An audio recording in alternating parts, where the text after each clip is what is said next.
Welcome to the Real Estate Investor Podcast. I'm your host, Gary Lipsky of Break of Day Capital.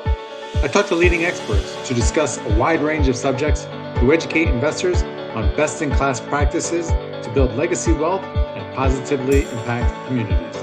Let's jump in. Hey everyone, welcome to another episode of the Real Estate Investor Podcast. I'm your host, Gary Lipsky with Break of Day Capital. Be sure to join our Facebook group, Asset Management Mastery, where we have a great community of thousands of like-minded individuals sharing resources and best practices. Most investors rely on gut feelings, shiny brochures, or hype, and that's exactly how people miss red flags and lose money. At Break of Day Capital, we do things differently. We help investors make smarter decisions before the deal ever hits your inbox. From our educational webinars to our Invest Smart book to real tools like our portfolio tracker, we're here to give you the edge most investors don't even know they need. If you've been valuing our podcast and want to take the next step, subscribe to our newsletter. You'll get early access to webinars, new investor tools, and market insights sent straight to your inbox. Break of Day Capital, because smart investing starts before the deal.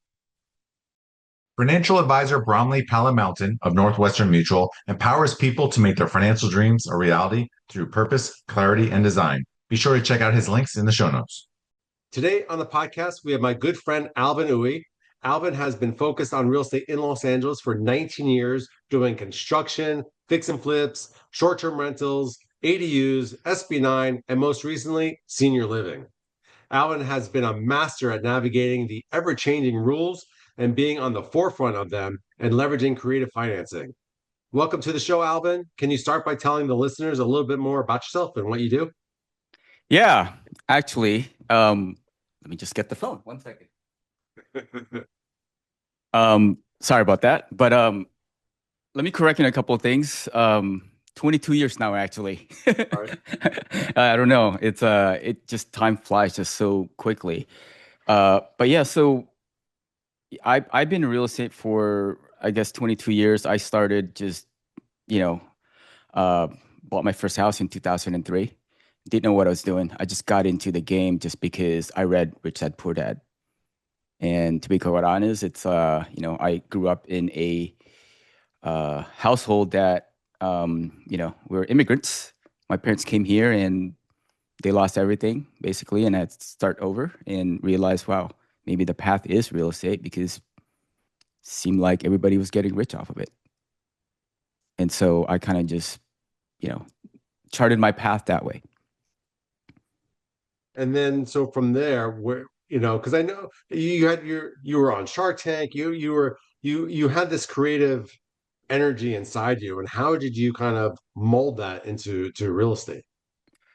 Ooh, very interesting story. I don't want to go too far into my story only because you're going to need more than 25 minutes for that.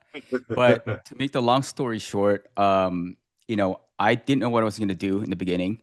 I went to engineering first. I was an aerospace engineer, realized like, wow, I can do this, but I felt early on that this wasn't my path. And I dropped out of college. And in my journey, that's when I picked up that book, Rich Dad Poor Dad, and I realized then, let me do the real estate thing, figure it out.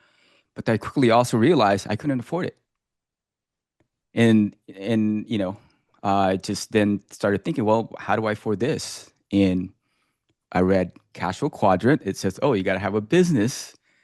So I started figuring out, okay, well, what kind of business can I have? And, quickly realized, well, I have another talent, which I'm pretty creative. Although my parents were Asians, they're like, don't go to that, don't do this, don't do that. Just stick to engineering. And I just took me a while to really convince them and convince myself that, hey, I'm going to do what I feel is necessary. So I ended up, putting myself to school a little bit towards art school. And that led me to a career in graphic design, which then led me to learning from a mentor who owned the business. And from there, I ended up actually running the business for him and quickly also realized, wow, I can make a lot of money doing this. Let me just start my side hustle now. And I started flipping on the side, My wife and I got our real estate license. I actually didn't keep mine. She kept hers. And this during the time where internet wasn't quite there yet for access to MLS or anything like that. So we did all the hard work. But yeah, this is between 2003 to about 2008 when it crashed. And yeah, so I was kind of building the skill set to learn how to flip houses, rehab homes, learn the market. Meanwhile, I was building all these skill set in other ventures, and I realized too, wow, I can do this on my own. Started an agency at that point. When the market crashed, I was laid off from my corporate job doing that, and I decided I'm just going to start my own business. And that business of design led me to working with bigger companies on the vendor side, which taught me how to develop products. So I was developing products for consumer goods, everything from houseware to toys to video games to pretty much anything that's product related, even entertainment and graphics. So pretty much whole kitchen sink. And that led me to design my own toys, and which led me to opening up my own toy company, which then you mentioned Shark Tank. I was featured on Shark Tank in 2015. I pitched to the Sharks. They liked our product so much, they wanted to completely buy us out.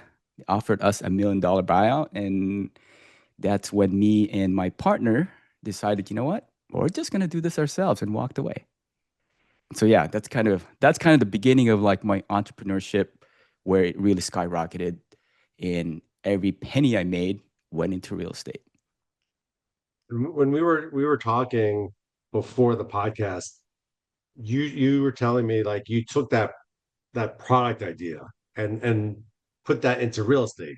So talk to me about it, and how you've kind of navigated the craziness, the red tape, the landlord restrictions, the constantly changing legislature we have in California to really prosper. Yeah. So, having given my, I guess, unique sort of perspective and my background as a product developer, I've always been forced to fix and create something new, because it's all about thinking differently and really identifying the needs that consumers would want. So I took that lens now with real estate, because I realized in 2020 happened when COVID happened, everything shut down for me. My other businesses were starting to kind of were all on hold, and my clients that I thought I had were getting laid off left and right. So I saw the writing on the wall. I was just kind of like I was chasing people instead of stuff. And one thing I learned about products is, if you have a product, if you're a great product, they chase you. They come to you. And what ended up happening was COVID really made me realize, wow, what am I chasing right now? Why am I even chasing? Why not just focus on real estate? And just coincidentally, during that time in Los Angeles, everything shut down, because construction was what's the right word before? Was it necessary service, or I forget what it's called, but it's still allowed to keep going. There was some like, oh, I was building ADUs at that point because I learned about it. I'm like, oh, this is a great idea, and that's when my mind just shifted. Wow, people are looking at real estate incorrectly. People should not be looking at it not just as an investment, but need to take it beyond that and start looking at it as a product. So when my mind started opening up that way, I started identifying, well, if I were to look at real estate as a product, what product should I develop that serves a need so people would chase it instead of me chasing them? So that's when I started getting to like, wow, okay, I'm in Los Angeles. This is one of the hardest markets to I guess penetrate, if that's even the right word. And there's all these like restrictions. There's all these regulations and negative stigma. But I took that as a positive, because if I can do well here, then I can do well anywhere. If I can crack this code, it just means the riches are the niches. And so I took a challenge to just, you know what, I can figure this out. I've done harder stuff, and quickly I realized, wow, it's not as hard as people think. You just have to learn how to think differently.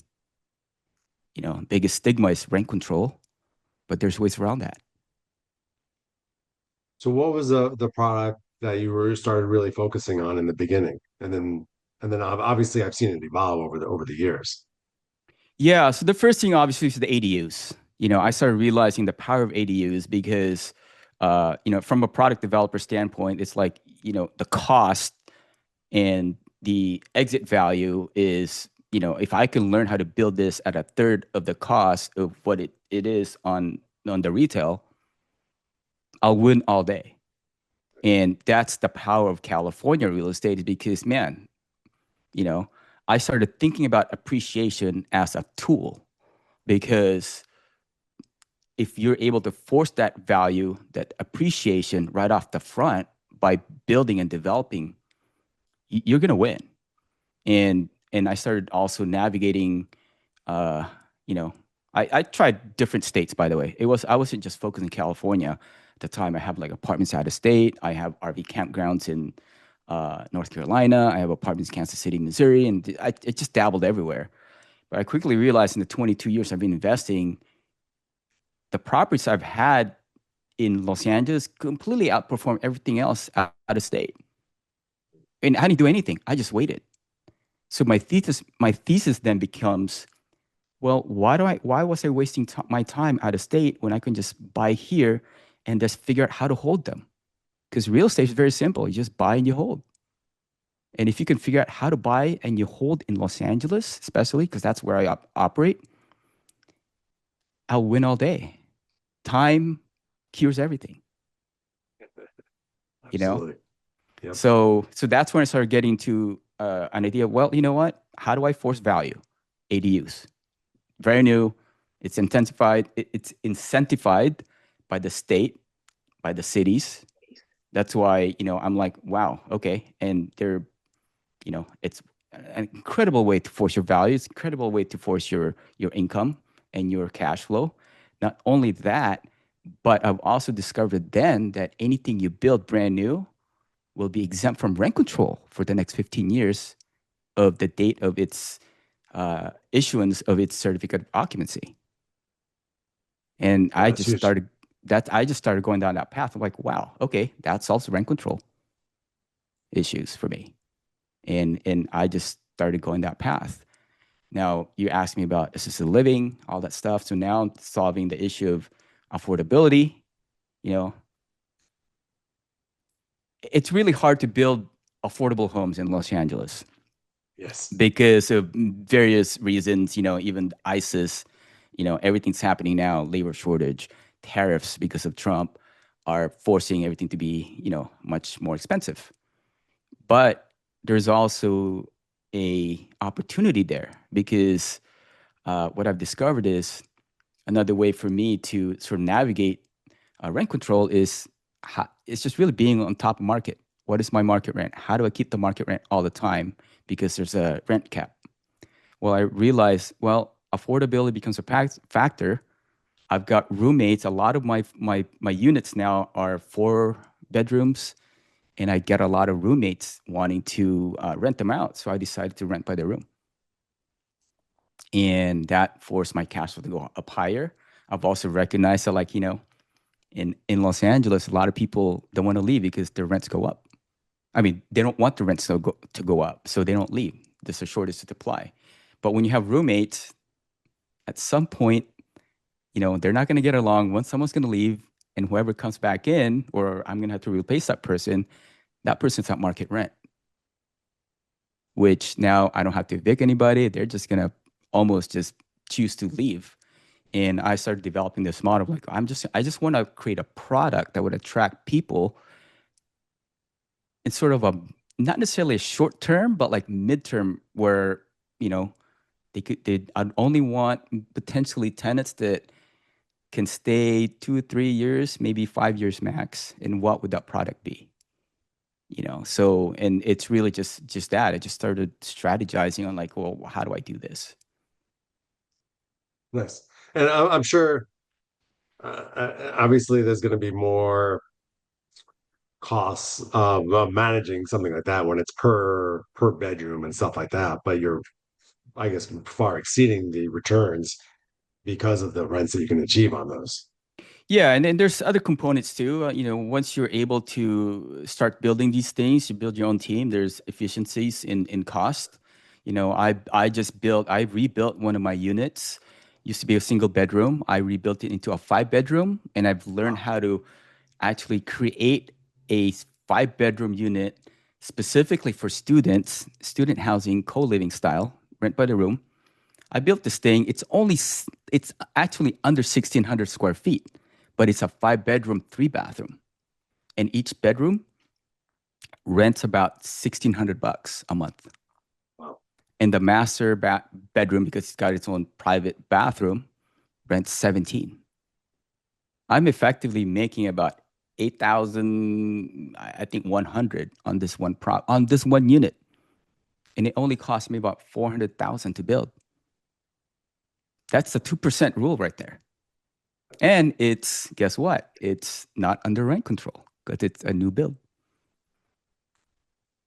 Excellent. So yeah, there's many opportunities that people aren't seeing in Los Angeles. Yeah. And then, well, your most recent project, which looked beautiful, by the way, the senior living. Talk about the why behind that. Oh, thank you for asking about that. As I kind of went into this journey of this co-living model, because I know that's like I feel like it's the next thing. It's what's going to happen in very expensive markets like Los Angeles. I quickly realized, wow, co-living is comes in different forms. Um, my mom has Alzheimer's, and I've been caregiving for her for the past 3 to 5 years. And she's gotten more advanced and to a point where I just didn't have the capacity to watch her 24 hours. So, in my effort to look for a home for her, which took me a year to find something, and that alone, I realized, wow, like number one, it's very expensive to find one, the right fit. Uh, there's not one place that I found that really appealed to my standards. And that's when I also realized, wow, this is a co-living model. Why don't I just build one of these things? How hard can it be? So I did some research on it, and most people uh, uh, have the bottleneck of, I'm talking operators, have the bottleneck of starting this business. They have difficulty starting from scratch because they don't know how to convert one or create one. And I realized that's real estate. That's my strong suit. I can build it. I just need to learn the operations. So I actually took a course. I'm like, oh, this is not too bad. I'm actually a certified administrator now, so I can understand the business and learn how to do this. So I actually have three of these going at the same time now. Nice. And you have a whole construction team that's kind of given you an edge over all these years too, because it's essentially in-house. You're you're controlling the costs. They know your systems. It just makes things a lot easier to plug and play. Yeah, I mean, definitely helps. Construction team is actually my partners. I brought in a partner that has a construction team, and I have access to it. But this is totally scalable. You just need to find a partner that can handle construction. That's you know hopefully give you priority and give you the cost that you need to perform. And it becomes a volume play at some point. It's just really having the right partners and strategy. And what I've realized in Los Angeles is that most people look for deals in terms of lowest purchase price. What I've quickly determined is like, well, there's other ways to make deals. It's about your exit. It's about controlling exits, about figuring out what that exit strategy is that no one else is thinking about. All of a sudden, something that I can find in MLS becomes a deal because of just my unique perspective of it. Do you have a favorite project over all these years? Um, I do, but my favorite is actually the whole thing. Only because I'm in this path of this whole, you know, co-living model that just goes into different forms, and I'm trying to I guess experiment right now to figure out like number one which direction to go to. So I'm playing around with that, but I quickly realized that, man, it's the same product. I just have to build one thing that can be easily shifting into different models at any given time. So I guess you can say, like, I've taken more of a visionary role now, where I can now see like, oh wow, if I can learn how to pivot at any given time, that's another superpower, another layer of diversification that actually works in I guess, in a market that's very challenging, you know. So Right. that's what I'm excited about. I'm just excited about learning and exploring something new and using the same product that I'm going to start developing. It's really just fine tuning that. And I'm calling that my Swiss Army house method. Nice. And when you're talking about co-living, you mentioned student housing, senior living, and then I know you were going down a path of like was it sober living or something like that? Like talk, what are the different co-living uh things that you've been like doing? Yeah. So, I mean, right now I'm starting with assisted living for the elderly, but I quickly realized, that it parallels another, that one's called RCFE for elderly. I quickly realized that there's other models within assisted living. One is ARF, which is for adults 18 to 59 years old. So I launched two more just like that because I realized, wow, it's the same caregivers, pretty much the same system. So why not do both? So I've got two of those now. Um, Sober living is another option. I decided to kind of put that on hold just until I can figure out, I can master the business for assisted living first. But definitely, transitional housing is another path. Sober living is one of those. You also got like young adults that are wards of the state that are transitioning from being teens to adults. That's another option. There's also people that, coming out of jail, needing homes as they're transitioning to hopefully better lives. Like there's so many of these things, and these are all state funded. And I'm like, wow, it just opens up a whole variety of niches that people can work on that really are that serves a need. And to Um, be clear, the state funded, they pay a premium for those oh places yes, as well. of Right. course, of Right. course. It's you could say it's like it's almost like a Section 8, but it's just different, you know. And also, going in, and there's also like rehab centers, treatment centers. That's another path. There's skilled nursing homes. Instead of going to the big buildings, I'm looking for residential, smaller versions of those. Those are called congregated housing.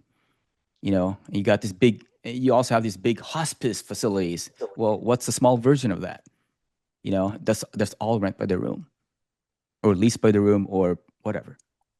So it just opens up a whole different variety of just different things that you can you know utilize the same product for.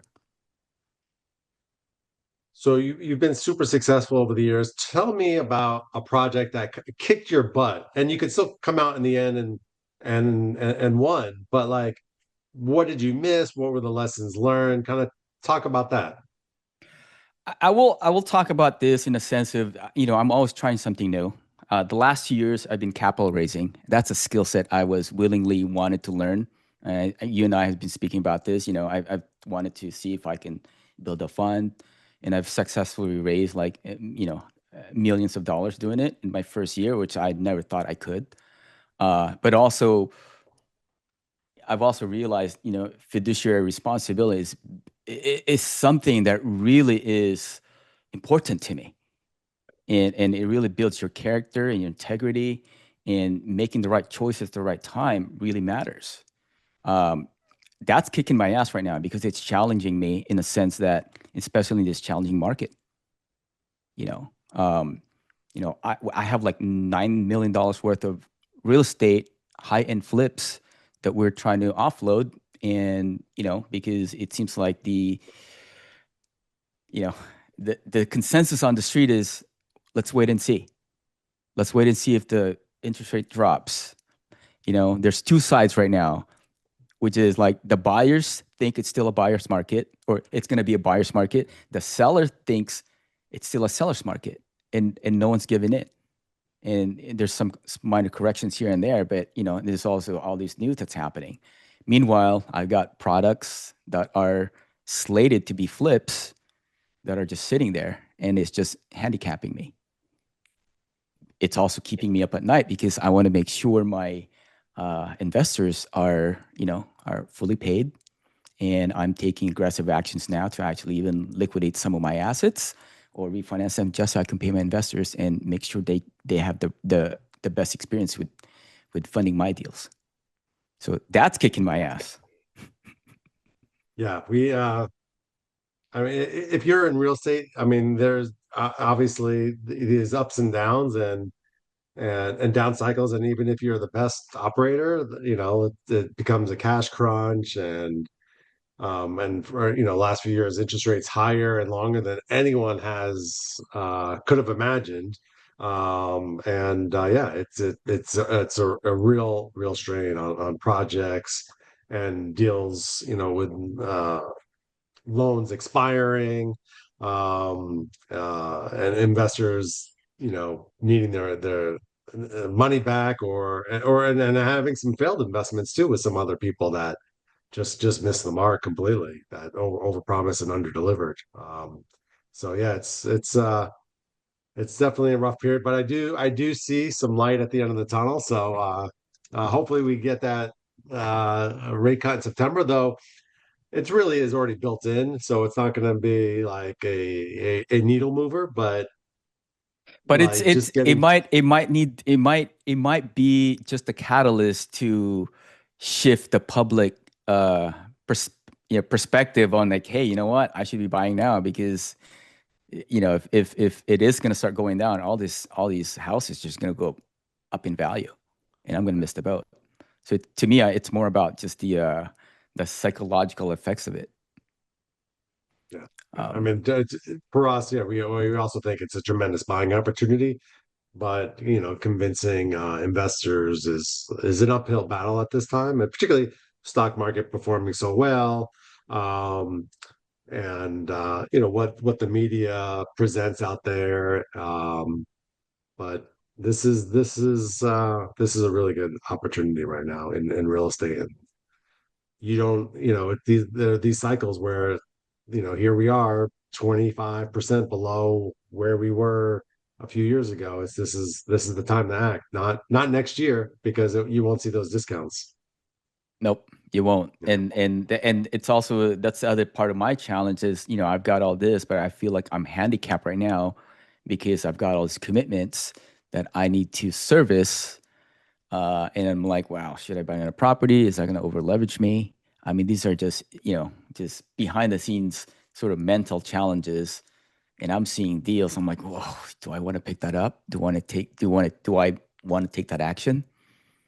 So I'm just like, I'm still kind of in the middle of trying to figure that out, to be honest. I'm making some adjustments now to hopefully get more capitalized. So I got one more question for you. What do you foresee in the LA market over the next few years? Anything new that's going to transpire or change, or what should investors know? I will say that, well, there's a few things happening. Like there's the Olympics coming, there's the World Cup coming. They're cleaning up the streets for that purpose. I also know that Governor Newsom is, you know, on his last term, and I think there's re-election happening. I believe next year, and so hopefully new blood starts to come in. There's a lot of people jockeying for governor positions now, and I'm hoping that housing is, on the top of that priority. And I just know I can feel in my bones that like something's gonna change, hopefully for the better. I can't see it any worse than now. A new governor should be should recognize that we need to have these businesses coming back. This housing is an issue, and so I'm optimistic, and I'm positioning myself to be ready to take that action because I just know real estate's going to go back up here. And when you mentioned the Olympics and the World Cup, are you saying it's great, obviously great for Airbnb, short-term rentals? Is there another angle that I'm missing on that, or? Just streets cleaning up just means, Yeah. property values should start going up in value. I've been studying like a little bit of like the market trends here, and the one thing that really jumps out at me is like you got your Los Angeles County, you got your Orange County, and sales are better performing in Orange County, for the reason of there's hardly any homeless activities there. And so hopefully once they start cleaning up the streets here, and they've already started, and buyer sentiment should be better for Los Angeles, hopefully, and people will start buying more. And so undervalued real estate in Los Angeles should shoot up. That's just what I Well, think. we definitely need the streets cleaned up. Visiting downtown LA is just not fun. It was a lot better years ago. And years before that, it was a mess. It got better, and then it got back. Since COVID, it's been quite a mess. But yeah, looking forward to wanting to go downtown and walk around and go to a nice restaurant and a bar and not have the transients and whatnot. It's Yep. quite a mess. Yep. Well, Ab and I appreciate you coming on, sharing your expertise on thriving in Los Angeles real estate. I love what you said about how you look through the lens of a product developer, developing a product that solves a need. Tell the listeners where they can find out more about you and your company. Company is called ARK Investments, AARK Investments. I do fundraise. So if there's any investors out there that want to participate in some of our deals, it'd be great. I guess I'm also all over social media now. Look for Alvinized, ALVINIZED. It's on Facebook, Instagram, TikTok. I think I'm there everywhere, hopefully. Well, thank you so much for coming on. This is Gary Lipsky signing off. I'll be back next week with another informative episode on the Real Estate Investor Podcast. To all of our listeners, thanks for joining us. And if you like this episode, please head over to iTunes or Stitcher and like, subscribe, and leave a review, as it will help us reach more people. And if you'd like to learn more about what we do at Break of Day Capital, head over to our website at breakofdaycapital.com and sign up for our newsletter and fill out our investor application. We'll talk to you next week.